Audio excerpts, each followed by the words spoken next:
A while back, I was watching a steeplechase run race on YouTube, Going and I again. noticed something. I noticed Isaac this. Updike is starting to creep his way forward. There's Bernard Did you catch Kita. that?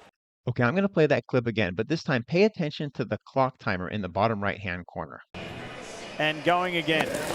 Isaac Updike is starting to creep his way forward. There's Bernard Kita. You see that? On the It left, all skips. in black. It skips from 2:27 to 6:12 on the race clock. 3 minutes and 44 seconds. That's a good chunk of the race. And you may not notice it because the video is edited such that the audio, it's the same sentence that carries over across that missing footage. So listen and watch one last time. And going again. Isaac Updike is starting to creep his way forward. There's Bernard Kita on the left, all in black. So you might think this is weird, but longtime track fans would know that this is the norm. Unfortunately, for races that are 3,000 kilometers or longer, they typically take a break for a field event, a special interest story, or a commercial. Watch this next clip where the broadcast skips from minute 59 to 3:29, missing a minute and a half. All right, we've got the steeplechase well established. Let's slide over and take a look at the men's back on the track. Steeplechase, 4.5 laps remaining.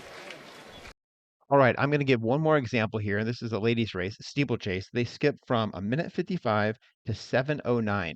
That's 5 minutes and 14 seconds, more than half the race. But the lead is what, 50 or 60 metres now? It's got to be 40, 50 metres at least. They're not making any headway at all, and the crowd are now beginning to get behind the Australian because the American. Now, for anybody who defends this sort of broadcast behavior, they may say something like, well, it's running, who cares? And okay, I get it, not everyone cares, but if they're going to broadcast any part of the race, they should broadcast the whole race. Sports broadcasting doesn't skip any other parts of any other sports that I'm aware of. In fact, they continue to broadcast even the painfully boring and slow parts of lots of other sports. For instance, what you're seeing on the screen here is when Dodgers pitcher Pedro Baez took 1 minute and 50 seconds between two of his pitches in baseball. The fans knew it, they were booing, the announcers knew it, and they made mention of it, but they continued the broadcast. So I'm not going to show the whole thing here. Links in the description. We'll talk a little bit more comparing running events in track and field with other sports in just a moment. Now, another objection people may say is, Tim, you're cherry picking the data. And not really. See, what I'll do is all I did here was I went to YouTube, I typed in steeplechase race, and then boom. The top results were the results I'm using for this video. This top video here is the one that we saw first, and then this was the third one, and I believe this was the second one. Yeah, these top three. But I could go through all these and find the same sort of broadcast interruptions as well as you could. Another excuse someone may use is to say that the middle of the race isn't really that interesting. What's interesting is the beginning and especially the end. Because in like other sports, you may have like an overtime, a buzzer beater, extra innings, some sort of sudden death situation. Same is true with running, where it's only the finish line that really matters. And that's also not true, especially for this race here. If you watch the race on YouTube, it shows that one of the runners, the college runner from BYU, actually fell down and was well behind everyone else in the race. Guess who won that race? It was the same guy, the guy who fell down. He made his way up through the field and finished first. To get back to the world stage, and we just saw a fall, Paul. Oh. He's back up. Lee, look at this story of Kenneth Rooks, the NCAA champion who fell, who got back up. Wow, what a story this is! And a national championship! What a story! It was such a good story, we could only broadcast 56% of the race. And that progression of falling, being last, and then moving his way up to finishing first in the race was totally lost in that missing 3 minutes and 44 seconds that would have really been interesting to follow. Okay, if we go back to that first example I showed, we can look at some of the numbers. The race would start at 0 minutes and 0 seconds. It shows the race for the first 2 minutes and 28 seconds, and that's when the broadcast stops. Then it continues, picks back up at 6 minutes and 12 seconds on the race clock, and the last runner to finish that race was 8 minutes and 32 seconds.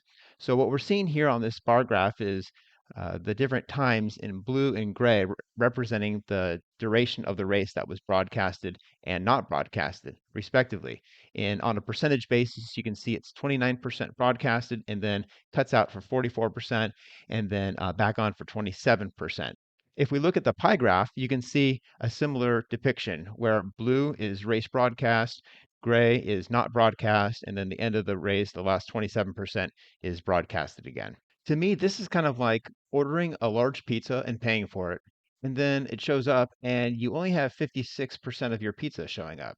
I feel a little bit ripped off, and that's my same sentiment when I watch distance running events on television. Okay, next what I did is I took that 29%, 44%, and 27% and applied that to other professional American sports, such as football. So in football, we have four 15-minute quarters. Now, I know a game is usually 2.5, 3 hours long, but just the actual game time itself is 60 minutes. 29% of that 60 minutes would take us through the first quarter and into the second quarter, 2 minutes and 24 seconds into the second quarter. So the broadcast would then stop at 12 minutes and 36 seconds remaining in the second quarter, and the broadcast would continue to be off for the next 44% of the game, which is 26 minutes and 24 seconds. And only with a minute 12 left in the third quarter does the broadcast resume for that last 27% of the game. Sounds pretty absurd, right? Okay, so the next sport is basketball. It looks pretty similar because it's 4 quarters, except it's 12-minute quarters instead of 15-minute quarters for a total of 48 minutes. Now, remember, the game is going to be 2.5 hours long with timeouts and halftime and all that. But yeah, if you look at the timeline, again, 29% of that 48 minutes would be 13 minutes and 55 seconds. So we'd see the whole first quarter, and then with in about 2 minutes of the second quarter, 2 minutes at the beginning of the second quarter, with 10 minutes and 5 seconds left in the second quarter, that's when the broadcast cuts off. If we're treating basketball and football like we treat the steeplechase and other long distance running events on TV. With 58 seconds left in the third quarter, that's when the broadcast resumes, and then we see the entire fourth quarter. All right, baseball is a little different. There's a pitch clock, but that doesn't ever limit the number of pitches. Someone can keep fouling the ball off. But we know there's 9 innings, so if we just counted the innings, there's 27 outs for each team, 54 outs in the game. Using those percentages of 29, 44, and 27, boundaries of this would be watching the first 2 2/3 innings. So somewhere in the bottom of the third inning, the broadcast cuts off, and then it resumes somewhere in the middle of the 7th inning. Hockey and soccer as well. Hockey is 3 20-minute periods where you'd watch most of the beginning of the first period and then most of the end of the third period, but you miss the entire middle period. And then soccer is 2 45-minute halves. The breakdown on percentages would mean you'd watch 26 minutes and 6 seconds of the beginning of the match, and you watch the last 24 minutes and 18 seconds of the middle of the match, but you'd miss the middle almost 40 minutes of that 90-minute soccer match. Well, the good news is these major American sports are fully broadcasted. There's no missing middle 44% of the game or the match like there is for distance running. So what you're going to see next is a couple minutes of sporting highlights that took place during that middle 44% of the sporting event, just so you can see what you would be missing out on if we treated these major American professional sports like we do professional running. Petro, good rebound. Nice outlet. On the run, 2-on-1. Green, the finish. Dorsey got a man. Brandon Lloyd one-hands it. Keeps battling against Zielinski, and he scores! An impossible goal! Mets bullpen can do the job. Hits the bag. Murphy with the bare hand try, and the flip, he's out!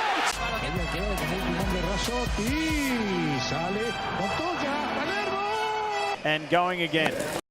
For over 100 years, we've been scrunching and folding toilet paper. Finally, there's a better way. Comfort Wipe. Oh, Wade, what a play! inside the 5. And Barner with a good return and gets smacked out. In the air, here comes Ender. It drops in front. He barehand to the play at second, and they get him. 1-1 now. Everly right in on goal, drags the puck, backhand, score! You've had Bernardo Silva winning the second ball. Townsend, that is an unbelievable strike. He from behind takes it away. Chalmers, Cole, James! He's just keeping the ball away from Board the whole game. He wants to get it. Their ball Behind the back flip, and he got him! Look at that no-look tip by Hedrick. He knew exactly where Daniel was going to be. Between the legs and up and over. That is hit in the air to right and way out of here. Bat down to first. Wow. Yeah, and I don't think Curry splits the defense behind the back. Fires a three. Oh, he puts it in! What a spectacular move! That could be the greatest move I've ever seen live. All right, we've got the steeplechase well established. Hard to store, hard to handle, heavy hoses always end up tangled. Introducing the Pocket Hose. The hose so small, it fits in your pocket. Really letting them play. It's a physical game. Oh, man! On the board, Crosby digs it out, tries to feed. Gensel knocked out the air. Crosby! He flipped it up to himself and then into the back of the net. Reception in the end zone by McDougal, and now Seattle with Carson. Oh, goodness, he landed on his feet. That was insane. Beck. Get it, Zach. Sack, what a job! Are you kidding me? Here's Middleton. Giannis trailing the lob. 40, 50 meters at least. But no matter how you crack them, you always end up picking out eggshells. Not anymore. Introducing Easy Cracker, the ingenious new product that lets you crack open eggs, separate eggs, even crack hard-boiled eggs quickly and easily without the mess. Some of those commercials are kind of old and silly, but gosh, did you see that Easy Cracker? I mean, it cracks the eggs, it separates the eggs. Forgot what race I was watching online, but it also does hard-boiled eggs. I think I should probably get something like that. All right. Well, anyway, final thoughts on the matter, you guys, are if we as a running community want to make track popular and get the networks to broadcast the entire race, the most important thing for us to be focusing on, because I don't see things getting better unless that happens. So anyway, to me, it's a fun sport to watch, and it always will be.